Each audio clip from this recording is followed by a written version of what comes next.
Hello, and welcome to the second ever New Gallery Concert Series virtual event, From There to Here. My name is Sarah Bob. I am NewGal's founding artistic director. We're in the midst of our 21st season. New Gallery Concert Series is a bringing together of living musicians and living visual artists. And tonight we're going to explore the idea of journey, some literal, some whimsical, others internal and provocative. As you can imagine, my idea of From There to Here has changed dramatically from when I programmed this event, originally planned for May 2020. And in order to keep that event timely in the midst of COVID and so many different types of serious unrest, there have definitely been some tweaks. It goes without saying, I still owe a huge thank you to all of the participants who have made this event possible, coming masked and sanitized, zooming in from as far as Rotterdam and as close as Roslindale, Massachusetts. An enormous thank you also goes to the Longy School of Music of Bard College for partnering with the New Gallery Concert Series and giving us the opportunity to spread far enough apart to rehearse and make the best of Pickman Hall. Also to the Cambridge Arts Council, who carried their support over from May, though totally through till now, to ensure that this program happens, pandemic or not. Lastly, thank you. Thank you for being here. Thank you for your donations. You can always do that at our website, www.newgalleryconcertseries.org. And thank you for believing in bringing us together through the magic of arts.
Hi everyone, my name is Jessica Mays and I'm a composer. And I am so excited to be featured on this program called From There to Here. So my task was to compose music inspired by the beautiful artwork of Rashon, Rah-Lik, Briggs. I found a few black and white photos that are part of Rashon's photo series called Cotton Comes Home. So not knowing the backstory of Rashon's series, I was immediately inspired by the peaceful yet haunting quality of his photos. I love the texture and the contrast in light, and going purely off of, the close-ups of cotton, I got the sense of nostalgia, like a haunting memory. And there's this awareness of both time and distance. I also feel a sense of intensity inspired by the shadows and the rough textures of the leaves and stems surrounding the cotton boll. So living through this year, we're a country yet again reckoning with a complex and violent history. And seeing these photos of cotton and being aware of the history of the cotton trade in America and its impact on the world, all of that hums in the background when I see these photos. So 2020, the year that this project was completed, was a year of extreme uprooting and universal experience of groundlessness, turmoil, and loss.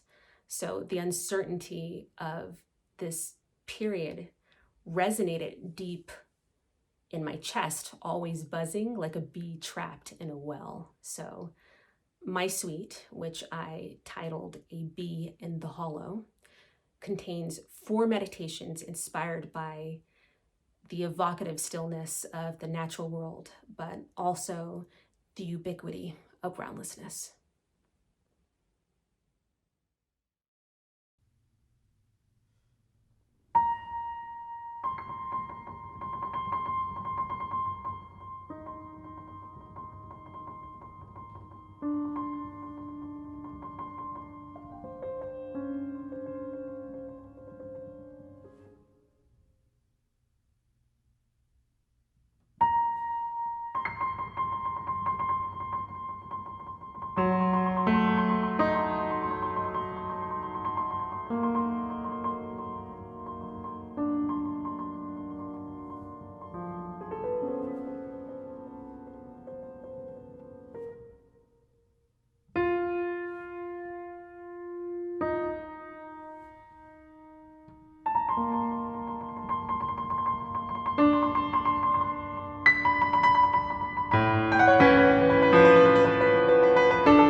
My name is Forbes Graham. I'm the composer of String Quartet Number 1. I live in Boston, Massachusetts. String Quartet Number 1 was written in 2015, and it's dedicated to my grandmother who passed away in 2013. Each movement has a diagram, which is a graph, and that graph describes how the motivic material changes and moves through different instruments in that section. So when I was writing this piece, I was definitely thinking about my grandmother, even though it's not a programmatic piece.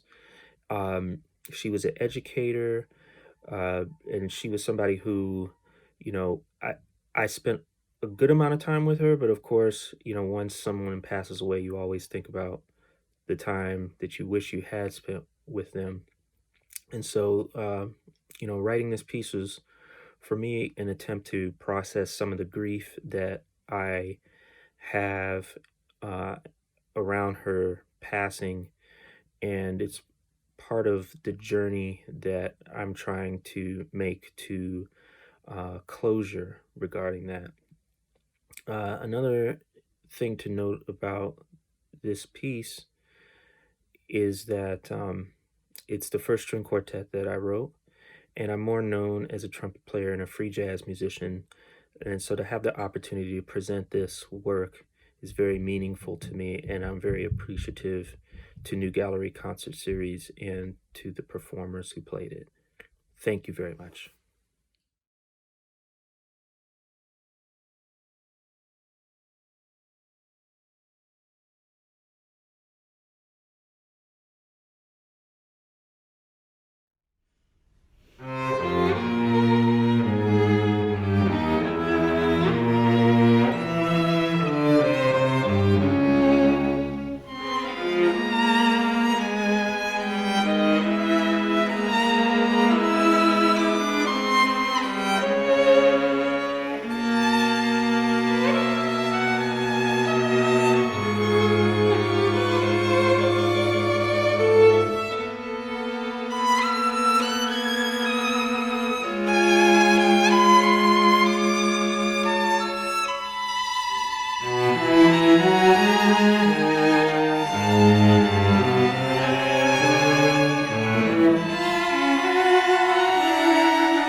My name is Floyd, brother of George Floyd.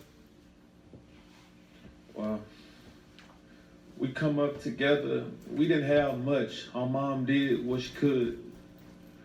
We would sleep in the same beds, play video games together, go outside and, play catch with the football. And I used to say to myself, like, man, you can't throw. You can't throw at all. You know what I mean? Because the ball never came to me. And years down the line, because I was catching with one hand, two hands, any way you threw it, I started being able to catch it. He said, I can throw, but I just wanted you to go get the ball. The ball don't need to come to you. You need to go get the ball. But, my brother, we did a lot of things together. From like talking with my mom, dancing with my mom, cooking with our mom, brothers and sisters. Man, so much. We made banana mayonnaise sandwiches together, It was a family thing, Every day, we know when we come in the house, our mom was gonna have a huge plate of food separate from each other, and we would sit there and argue with each other who plate it was, and I'm like in 10 or 11, I'm talking about the plate with 6 pieces of chicken is mine, and he way bigger than me. You know what I mean? He's huge. So, man, from that, being in the house with my brother, man, it was just like inspiring to other people, because my mom used to take in other kids, and most of them was George's friends, and they wanted to stay with her. They loved her, and my brother, he was okay with it. So then you had 3, to me, they were grown then, because they kicked me out the room. They were 3 men, like 16, 17, they grown, sleeping in the same bed, waking up, going to the same school. And they wouldn't leave each other at all. They always wanted to be with each other at all times. I remember nights when the day before school, we didn't have a washing machine. So we would all go in and put our socks and underwear in a bathroom sink and just start washing them. And we didn't have detergent, we would use soap. But we would wash it. We were gonna be clean. We were gonna be clean. So we would literally, right after that, we would take the socks and hang them over the hot water heater. And we'd take the underwear and hang them over there. And we would fight about it, me and his friends and all of them. Like, no, you did it last night, because your clothes probably still be damp the next day if you don't put it on the hot water heater. So from that, and we learned a lot of stuff, but it's crazy because we didn't have a dryer. So the fastest way to dry your clothes was to put it in the oven and let it dry faster like that. So it was just, man, I love my brother, man. We had so many memories, together. I remember him waking me up, telling me, hey man, can you iron my clothes for me? And I look at him, but then I look at his size and I say, you right, big bro, you right. You know what I mean? It was just amazing. Everywhere you go and see people, how they cling to him. They wanted to be around him. George, he was like a general. Every day he walks outside, there'd be a line of people, just like when we came in, wanting to greet him and wanted to have fun with him. Guys that was doing drugs, like smokers and homeless people, you couldn't tell, because when you spoke to George, they felt like they was the president, because that's how he made you feel. He was powerful, man. He had a way with words. He could always make you ready to jump and go all the time. Everybody loved George. We didn't call him George. We called him Perry. If you called him Perry, you knew him direct. You know what I mean? Because George was the name, everybody called him Big George, Big Floyd, Georgie Porgy. He had so many different names. But I'm going to go ahead and I'm just, man, it's crazy, man. All these people came to see my brother, and that's amazing to me that he touched so many people's hearts. Because he been touching our hearts, You come to Third Ward, where we're from, people are crying right now. That's how much they loved him. You know, I'm just staying strong as I can because I need to get it out. I need to get it out. Everybody wants justice. We want justice for George. He's going to get it. He's going to get it.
Hello everybody, my name is Rashon, Rah-Lik, Briggs. I'm from Teaneck, New Jersey.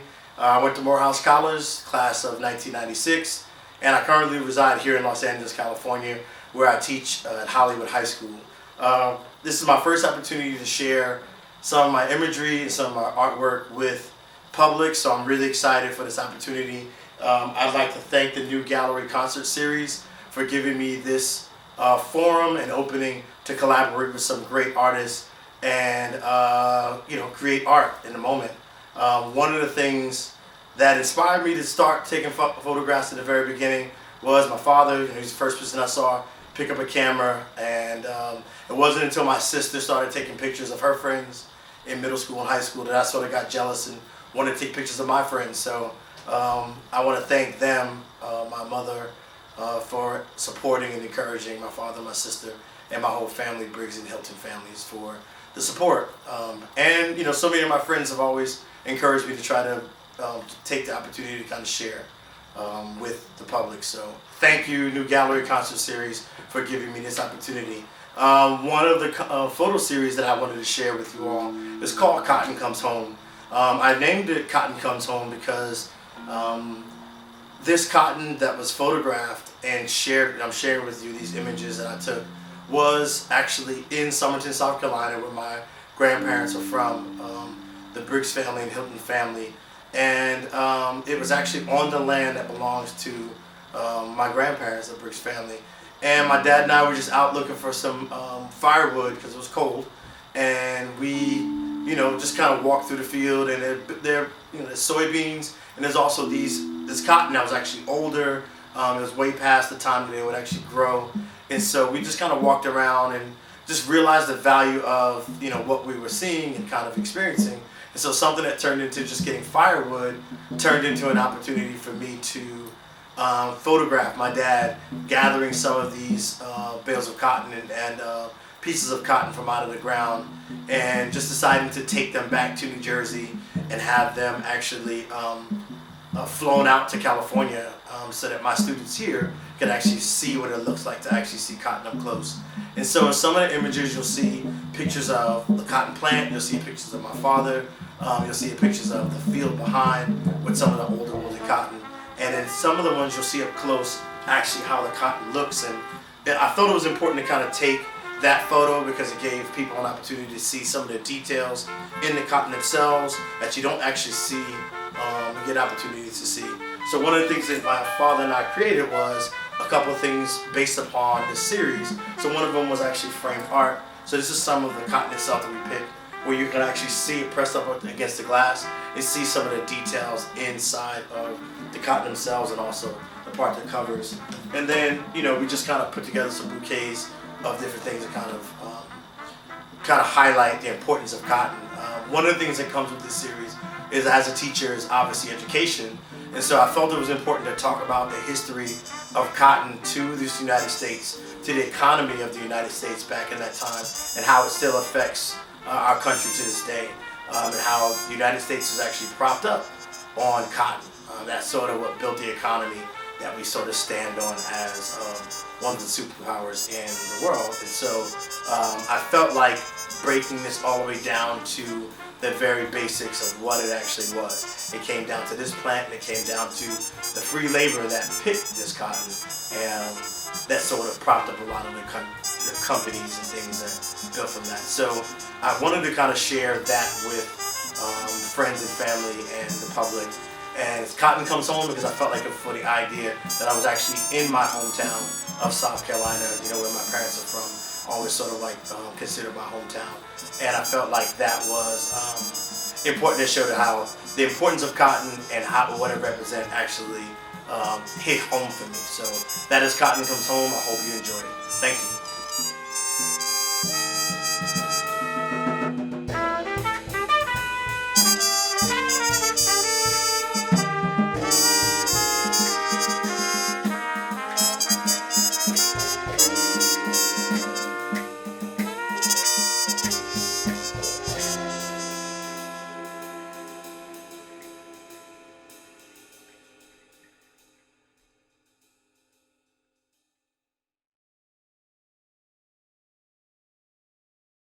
Okay. Hi, NewGal people. I'm Catherine Winterstein, and this is my friend Kenji Bunch, the great and powerful Kenji Bunch. I'm playing a piece of his on this program called Next Train for solo violin. This particular piece, I think you'd probably say it's fair to say, comes from sort of your lighter end of music. It is short, yeah, but it definitely draws on some of those other musical departments of yours. You want to talk a little bit where it came from? And light, which are things that I'm not.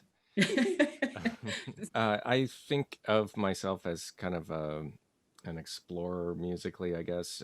I'm more interested in connecting with people musically in lots of different contexts rather than focusing on one narrow path, which, you know, there's nothing wrong with doing that either.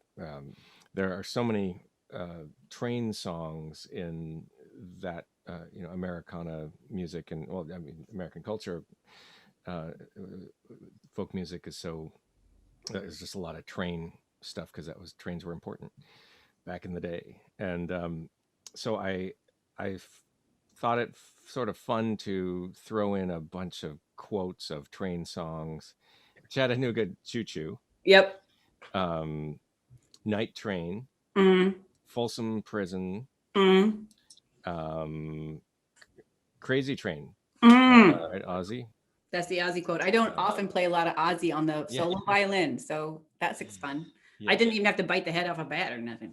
Hey. Take the A Train.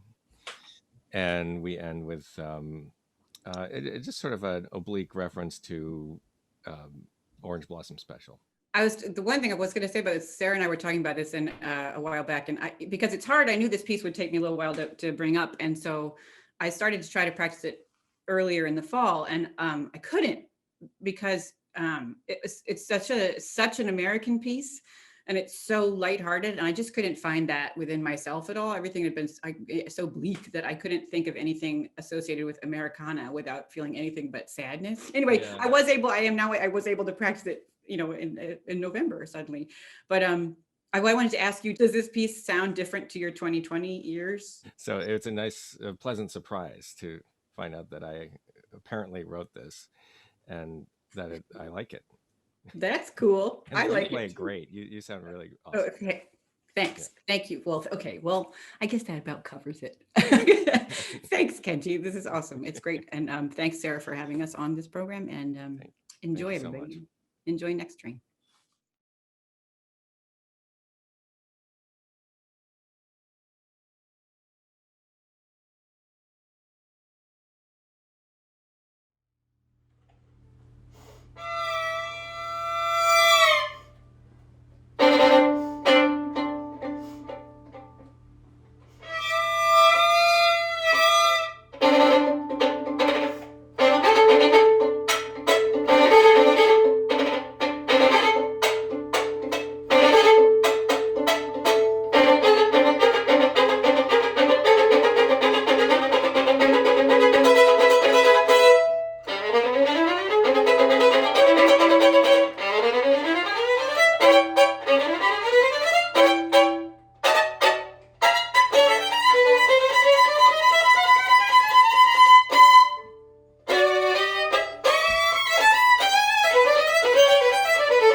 Hi, I'm Vanessa Lan, composer, and I'm very pleased that my piano quintet, One Life, will be performed in the New Gallery Concert Series production, along with visual artist Rashon, Rah-Lik, Briggs. I am an American composer, but I've been living for 30 years in the Netherlands. I'm speaking now from Rotterdam, and I composed the piece, One Life, 2 years ago. It was a commission from the Brundabar Arts Festival in Newcastle, Gateshead in England. And this is a festival that honors the victims of the Holocaust by performing the music and producing the theater created by people who perished in the Holocaust, as well as celebrating the stories of the survivors. The woman, Hani Beg, is one example of a survivor, and my piece is inspired by her life. She was born in Germany, and although the rest of her family perished during the war, she was able to make a life for herself through a series of very unusual circumstances which brought her to the UK, where she was able to raise a family. She was a donor for the festival, and I have used the title One Life, which comes from the Talmud, "He who saves just one life saves a world entire," to celebrate her story and to acknowledge all of the forces between an individual and the society around him or her. In this piano quintet, the strings evoke the innocence of childhood and the fragility, but also hope, which goes along with the story of a young life. And the piano, which has a series of aggressive patterns, portrays the threat that is always present, but which we must acknowledge in the world around us, and the events that we must remember in order to hopefully prevent them from happening again. This will be the American premiere of One Life, and I'm so pleased that the New Gallery Concert Series has invited me to be a part of this wonderful collaboration. I believe that the combination with Rashon, Rah-Lik, Briggs, and the visual imagery that he will create, inspired by the notes that I've created, is so exciting and so magical to me. And I am so pleased to be able to work with the pianist Sarah Bob again, because it's been 20 years since I met her when she was performing my music in the Netherlands. And this is definitely an experience of coming full circle. Because from there to here, celebrating 20 years of the New Gallery Concert Series is also a chance for Sarah and I to work together again. And I hope that you enjoy the performance of my piano quintet, One Life, and I'm so looking forward to seeing how the entire project has come together.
you.